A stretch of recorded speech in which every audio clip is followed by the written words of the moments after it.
Fala pessoal, quem está falando aqui é o Valmir. Eu estava dando uma brincada com o JavaScript, porque eu estava dando uma estudada em questões básicas de JavaScript a partir desse artigo do Codecademy que fala sobre o glossário de JavaScript, que por sinal eu tuitei ele, então se vocês me seguem aí no Twitter, meu usuário é @valmirlimaisilva. Eu tuitei esse link aqui na minha conta. E aí eu estava dando uma passada por esse documento e cheguei nessa parte aqui que fala de funções matemáticas. E aí eu falei, vou dar uma brincada para dar uma praticada em questões que às vezes parecem ser básicas, mas que podem exercitar a nossa mente para a gente desenvolver algumas habilidades que eu pretendo falar hoje. Então a ideia desse vídeo aqui é falar um pouco sobre Clean Code utilizando JavaScript. E eu falei, como é que eu posso usar essa função aqui para dar uma brincada?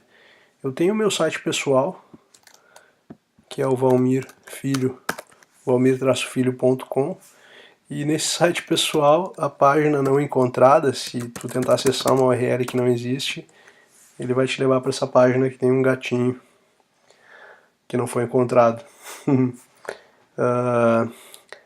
E aí eu falei, vou dar uma brincada com essa página de background, que é super simples, ela era tipo esse gatinho com um fundo branco.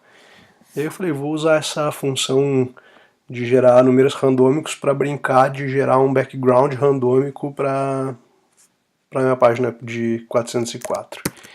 Então, às vezes a minha página vai ser com background branco, às vezes vai ser com background preto. E eu estou dando algumas atualizadas para vocês verem que é totalmente randômico. Ó. Devo estar dando vários brancos, de repente um preto. Ok? E aí eu vou mostrar para vocês o código que eu desenvolvi para realizar isso nessa página HTML, mas a ideia não é explicar, não é que vocês se atentem exatamente ao código em si, mas ao processo de refatoração para tornar o código, por mais simples que seja, tornar ele um código mais limpo. Então aqui eu tenho 4 versões do arquivo JavaScript e eu vou mostrar para vocês esse processo evolutivo. O primeiro código que eu gerei foi esse aqui. Na primeira linha eu defini uma variável chamada valor, que gera um valor randômico matemático. Essa função math, essa função random do math, ela gera um valor randômico entre 0 e 1. Então pode ser qualquer valor entre 0 e 1, pode ser um 0,1, 0,1.1, 0,123, 0,5, 0,99, qualquer valor entre 0 e 1. E aí eu gerei um array que definia o hexadecimal da cor branca e o hexadecimal da cor preta.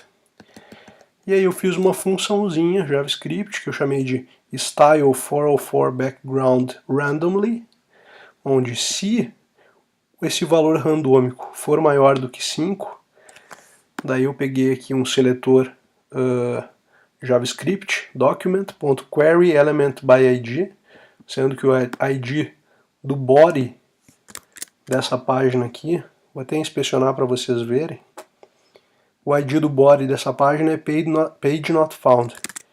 Então, identifica esse elemento por esse ID e aplica no style background a cor 0, que é o primeiro elemento do array, ou seja, aplica a cor branca. Mas se não for maior do que 0.5, aplica a cor preta. Faz exatamente o mesmo código, só que dessa vez passando o valor 1, que vai pegar o segundo elemento do meu array de cores. Simples, né? Tipo, atende minha necessidade. Porém, a primeira coisa que eu vi quando eu acabei de desenvolver esse código foi, e que me deixou intrigado, e que eu falei, porra, por mais simples que seja, eu poderia melhorar esse código. Foram as linhas 9 e 11, onde eu estou duplicando o código. E duplicação de código é uma coisa que a gente deve tentar sempre eliminar. Então a única coisa que muda aqui nessas duas linhas é o 0 e o 1 que eu passo. Daí numa segunda versão desse mesmo arquivo, eu falei, bom, se eu estou duplicando código, eu vou gerar uma função que faz especificamente aquilo ali para mim, para evitar a duplicação de código. E aí, até aqui, tudo igual, minhas duas variáveis, o valor randômico e as minhas cores, mas aí eu falei, vou gerar uma função que se chama styleBackground.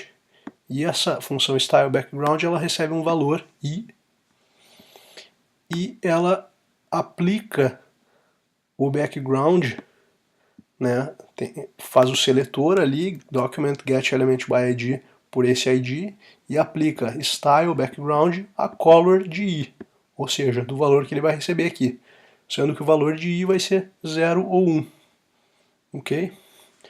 E aí aqui a minha função background style 404 background randomly faz a mesma coisa, o if e o else, if value maior que 0.5, só que daí dessa vez ela chama style background passando 0. Ela chama a função de cima, se não, chama a função de cima passando 1. E aí por fim eu executo a função conforme eu estava executando no final aqui da primeira versão. Até aí tudo bem. Consegui deixar o meu código um pouco mais limpo no sentido de eliminar duplicação de código. Porém, eu fui além. Na terceira versão desse arquivo, vejam que eu basicamente inverti a ordem das funções para questões de melhorar a legibilidade para a gente trabalhar a questão de diferentes níveis de abstração. Quando a gente está lendo um código, é interessante que a gente leia ele e que os níveis mais abstratos estejam mais para o topo e que os níveis menos abstratos, ou seja, com mais detalhes com relação ao que o código executa, estejam mais para o final. Porque assim tu consegue ler o código de cima para baixo e entender o que ele faz. Então, basicamente, colocando essa função styleBackground, que estava aqui embaixo, para cima, e colocando essa style404background para cima e o styleBackground para baixo, eu consegui atender essa questão de melhorar a legibilidade com relação a diferentes níveis de abstração na ordem certa. Por quê? Porque quando o cara chega, eu li aqui que tem uma variável chamada valor, vi que tem um array chamado colors, e eu vi que na linha 7 eu executo uma função style404background Se eu quiser, eu posso parar por aqui, porque eu já sei exatamente o que esse código está fazendo.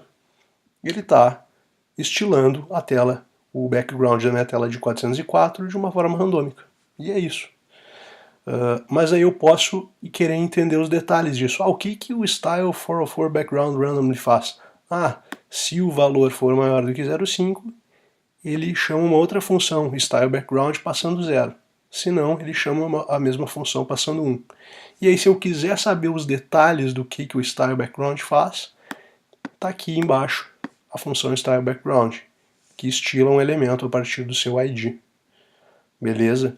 Mas é aqui uma questão de que aqui é um nível de abstrato mais abstrato e aqui é um nível mais detalhado.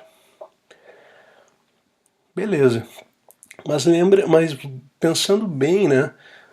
Pô, ficou mais legível, ficou com menos código duplicado, mas na primeira versão do meu arquivo eu tinha 15 linhas de código e agora nas últimas duas eu tenho 19 linhas de código. Eu fui além. E eu falei, eu posso deixar esse código mais enxuto. E aí eu olhei para essa função aqui, style404background e falei, pô, mas eu tenho 5 linhas de código dentro dessa função. Será que eu não consigo reduzir isso aqui? E no JavaScript existe uma forma de a gente fazer condições if, else, de uma forma reduzida. E foi assim que eu cheguei na versão 4 desse código JavaScript, que voltou a ter as 15 linhas de código que tinha lá na versão 1. Porém, eliminando duplicação de código, utilizando abstrações, o conceito do nível mais abstrato no topo e o menos abstrato embaixo, e consegui eliminar aquelas 5 linhas de código do meu if-else, utilizando o if-else mais curto, que funciona da seguinte forma: se essa condição valor maior que 0.5 for verdadeira, ele executa o que está depois do ponto de interrogação, ou seja, style background passando 0. Se não, que é esse 2 pontos, estila com background passando valor 1.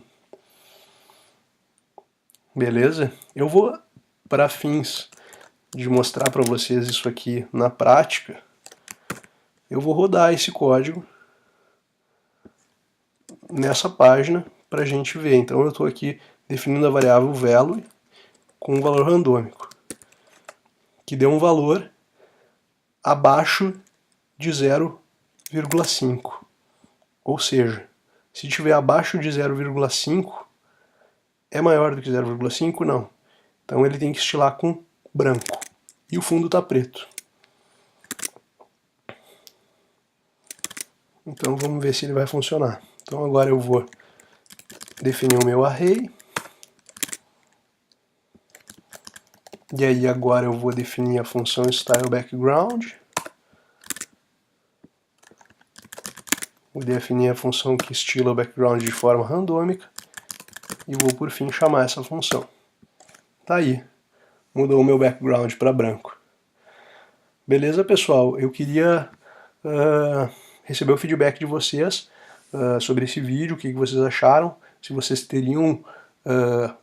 um último detalhe que eu esqueci de mostrar também, que até então eu estava usando hexadecimal aqui no meu array de cores, e nessa última versão eu resolvi usar black e white, por questões de ajudar na legibilidade também. Então, assim, o que eu queria deixar para o final do vídeo é uma pergunta, na verdade, que seria assim: como mais eu poderia tornar esse código ainda mais limpo?